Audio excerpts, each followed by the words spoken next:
1200 Films Podcast. Chuckloaf here with the 70s, 80s horror special. We're going back in time to try to find one more hidden gem that I have overlooked. We're going to plow through 16 movies from the 70s and 80s to see what's out there. But then we're going to play some Simon.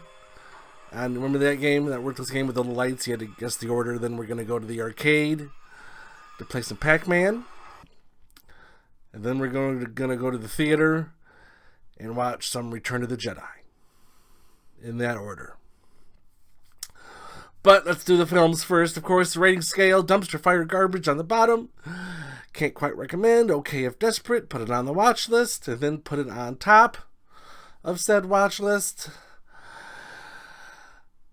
Get ready, get set, go. Alright, first film from 1989. This got a 6.1 out of 10 on IMDb. This is Intruder.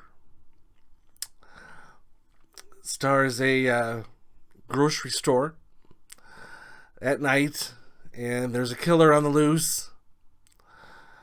As someone that may or may not have 20 plus years experience in the grocery business, This was interesting to me. Pretty much everything in a grocery store that you could think to kill a person with is what they used. The cardboard baler, the deli slicer, this was a murder weapon in this movie. Excellent. Bruce Campbell popped up at the very, very end, if that means anything to anybody. But definitely worth a look. Put it on the watch list. We're off to a good start. Until this next film. 1983 Mausoleum. This got a 5.1 on IMDb. Oh, there's not much good to say about this, if anything. Okay, this little girl at a funeral wanders off and goes into this mausoleum where she meets a demon who says, I'm going to go in you, and at age 30, I'm going to completely take you over, and yada, yada, yada. So, as she's getting close to age 30, fast forward several years later, and this woman starts to show effects of this demon. And for one, that means this woman is 29, and there's no way on earth this woman was 29 in this film, and I checked, and she was 37. Some 37s can look 29. This one did not. And then she had a husband. And one day the husband woke up. This was before the 30th birthday, but approaching. He woke up, and she was sitting in the bedroom in this rocking chair, and she was full on in demon mode and just rocking back and forth. So the guy's like, what the hell? So he sneaks out of bed, goes downstairs, and calls the psychiatrist. Because that's who you call when you wake up and your wife looks like a demon. Then the scriptwriters made a mistake, because the psychiatrist was like, don't you know your wife? And the guy says, yeah, you've been married to her for 20 years. Wait a minute. If she's not quite 30 and is 29, you married her when she was 9? I'm guessing not. Although I did check in many states, there is no age limit where you have to be this old to get married. That's interesting. But anyway, the special effects looked like they were done by 6th graders. It was awful. Everything was just bad, bad, bad. The woman that played Red Fox's sister in Sanford and Son, she was the housemaid in this. She was about the only bright point in this. Her name I don't know. But definitely have to put Mausoleum in dumpster fire garbage. No thank you. Next one, Amsterdamned. Nice little play on words there. From 1988. This got a 6.6. This was a foreign language with dubbed voices. But so there's the serial killer who kills people and then jumps back into the water. And then he jumps out of the water and kills someone else. And this continues on and on. And this cop's trying to stop him. This film was plugging along really good as like a gory crime drama. And then it's like they realized we only got 2 hours of filming time left. And we haven't filmed an ending. We need to hurry this along now. The ending felt so rushed and so nonchalant. It's like, well, this is what we got. We got to go with it. Go. Other than that, it was a good movie. Okay, if desperate. Could have been better. Next. Student Bodies. From 1981. 5.4. The first 20 minutes of this film, I laughed my proverbial ass off. This was the funniest thing I had ever seen. And I was thinking, if the rest of this film is like this, then this is the biggest gold find ever. But they put all the good gags in the beginning, and then it was very few and far between before anything else was even a chuckle. The killer in this, you would hear him breathing, and he would breathe really, really heavy, like he was had asthma, or was obese, or had several health problems, and then he would get frustrated because he would step on gum, and he'd have to peel the gum off his shoe, and things like that. But some of the kills were fine. The ending was real bad, and the second half faltered. But it did have its moments, I guess. It's hard to rank this. I'd say okay if desperate then. Next, Without Warning from 1980. A 5.1 on IMDb. This was the most blatant alien ripoff film that I have ever seen. I know there's one called Creature that was pretty blatant. This was a little bit more blatant. It's basically Alien out in the woods. It throws little saucers at you that have little tentacles that dig into your skin and put the alien baby in you, and you can figure out the rest. It did have some stars. It did have Jack Palance. Like many films with Jack Palance, it could have used more Jack Palance, but what can you do? This was not good though. Can't quite recommend. Next, Black Roses, 5.1 from 1988. This was one of those responses to Tipper Gore's fight against rock and roll in the early 80s. So all these heavy devil rock and roll movies came out, and this was one of them. The lead singer of this demonic band was called Damien, and he literally was the devil, and he would play rock and roll and put all these kids into a trance, and then they would join his little legion of worshipers, and the super smart adults in town had to stop it.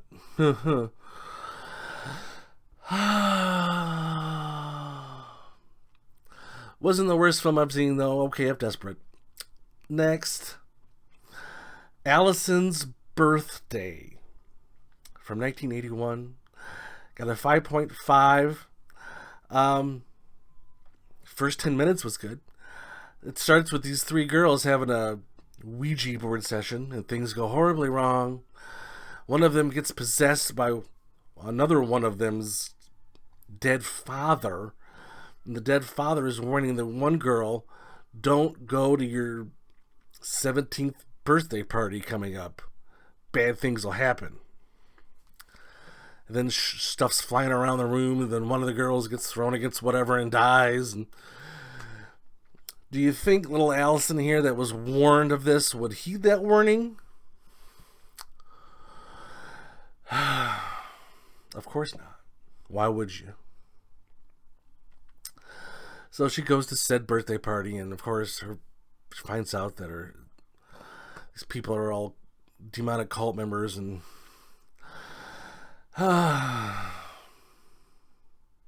can't quite recommend. Next, Screams of a Winter Night from 1979. This got a 4.9. So these group of adults, for one, it's not teenagers for once. It's younger adults. They're in their 25s, 30s-ish. And there's like 5 couples. And they go to this secluded, weird cabin out in the middle of nowhere. And they tell ghost stories, and then the actors act out the ghost stories that they're telling. So it's basically an anthology film, more or less. And then it comes back to the cabin, and the cabin's spooky. Still not good. Again, can't quite recommend this one.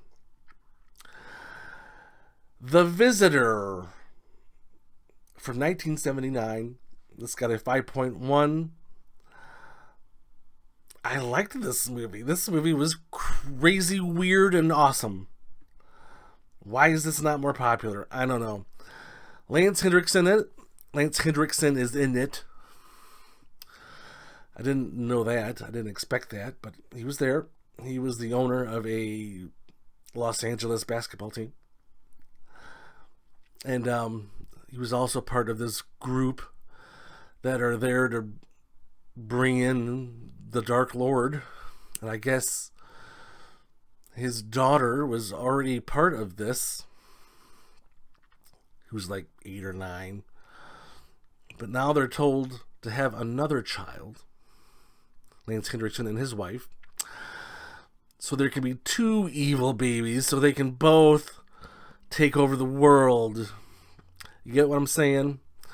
And then there's this old man, Angel, who's from out in space, and he runs this school of rehabilitated demons, and he's going to stop the demon on Earth because that's what he does. And oh boy, there's a lot going on. And then halfway through, the girl realizes what she is and realizes she has all these powers, and gosh darn it, she's going to use them.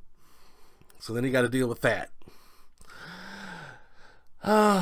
Some of this stuff was kind of bizarre and weird, but overall I was thoroughly entertained. So this is my hidden gem, The Visitor.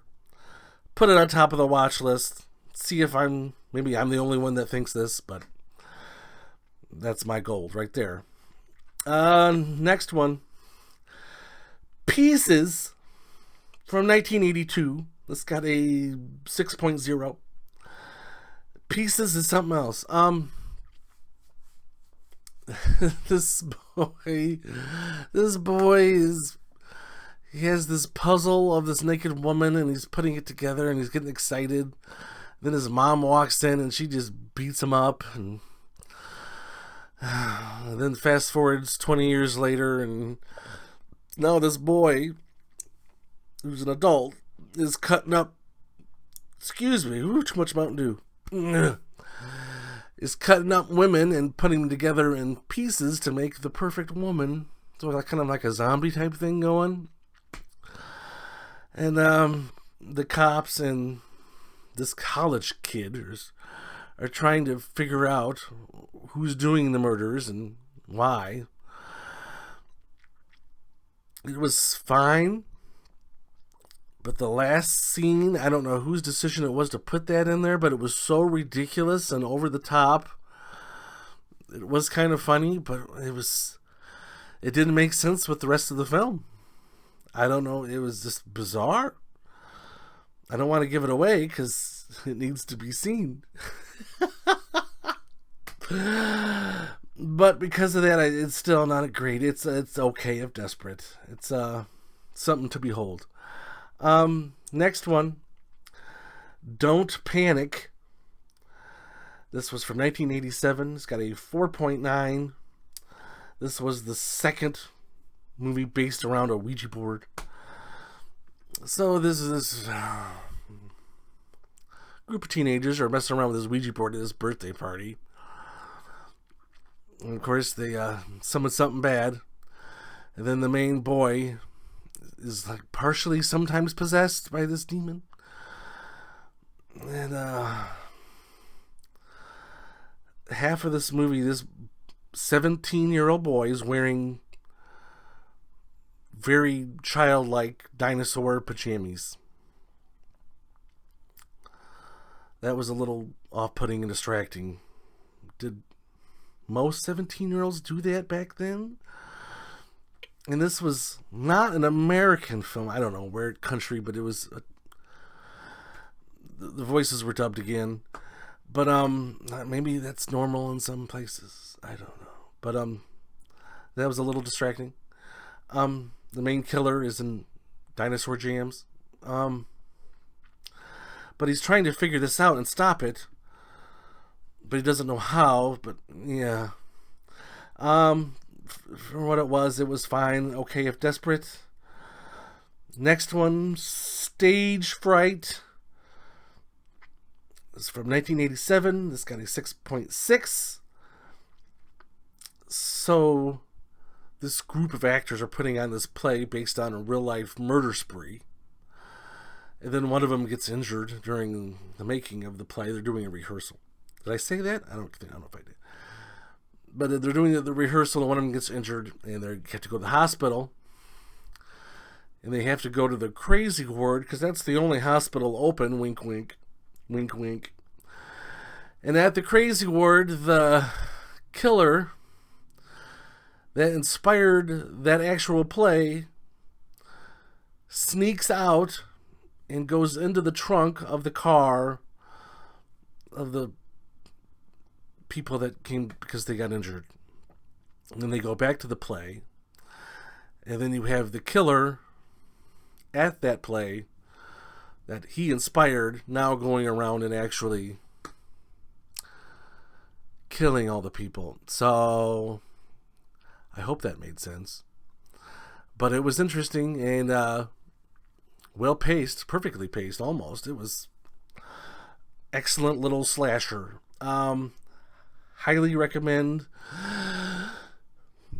Gym number 2. I found it. There's another one. Definitely put it on top of the watch list. Stage Fright. Next, Night Train to Terror. This got a 4.2. This is from 1985. So, I don't know how to describe. There's this rock and roll band putting on music videos in between the anthology scenes, and then there's those old people portrayed.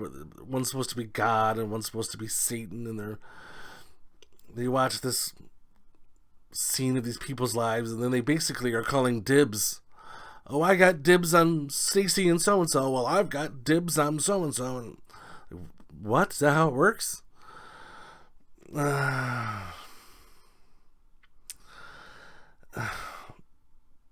When the highlight is the band that sings the weird rock and roll songs in between the scenes, you know you got some work to do to make it better. That being said, can't quite recommend. Next, House on the Edge of the Park. House on the Edge of the Park. This got a 5.7 out of 10 from 1980. This was from the director that made the cult classic Last House on the Left, which, if you've ever seen that one, was very rapey. Probably the most rapey movie ever. Well, the director made this movie, and this movie is probably the second most rapey movie ever. 5 minutes in, well, there's a rape. And it won't be the last one.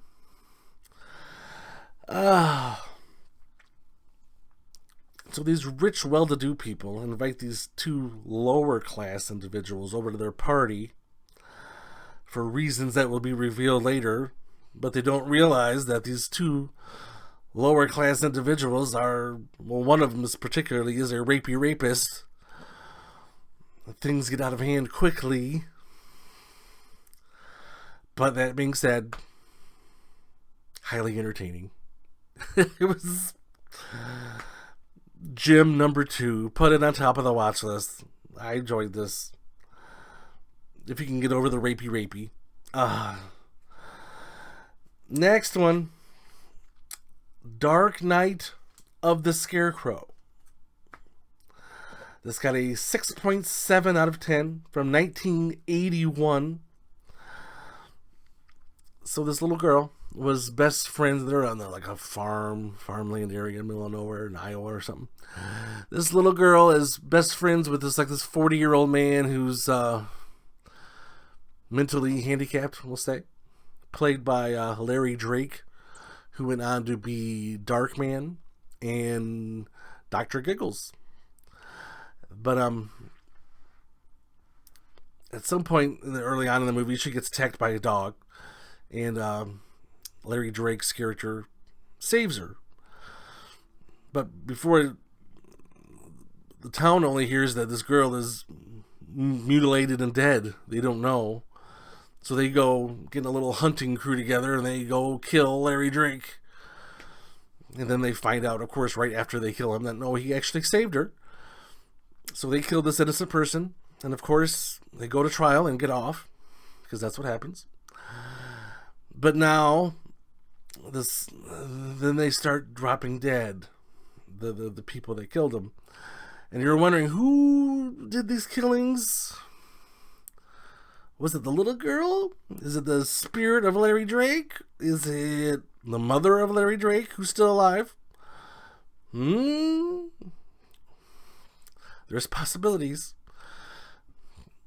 Because these murders are basically just from like a flip of a switch, and this machine turns on and kills whatever, or just real simple, easy murders that anyone could do.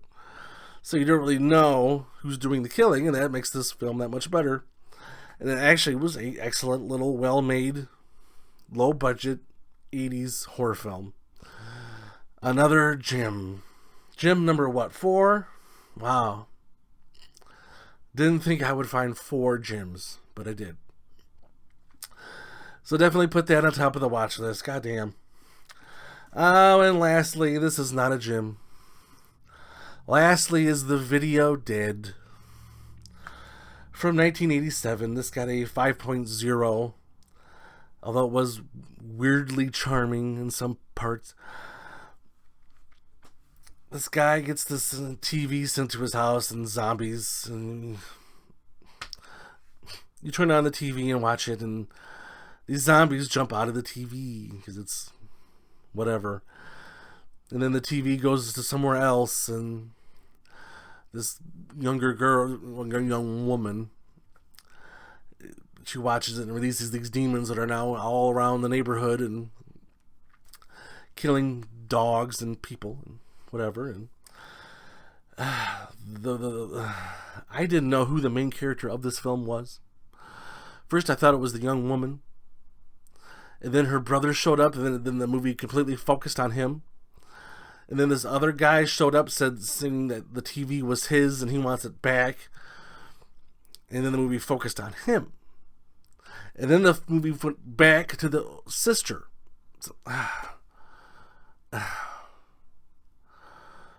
that part was a little weird. Of like, who am I supposed to cheer for? Who's? But actually, the zombie effects were not bad. They looked pretty freaky and pretty scary. If I had seen this when I was 7 or 8 years old, I would have flipped the lid. But watching it now, not so special. But cheesy as it is, it's okay if desperate. So that's it. That's all we got. I'm done. That was a lot. 4 gems. Who would have guessed? Recapping the 4 gems: The Visitor, Stage Fright, House on the Edge of the Park, and The Night of the Scarecrow. Check them all out, write them down, put it on your Netflix list or wherever, and yeah. Alright, until next time.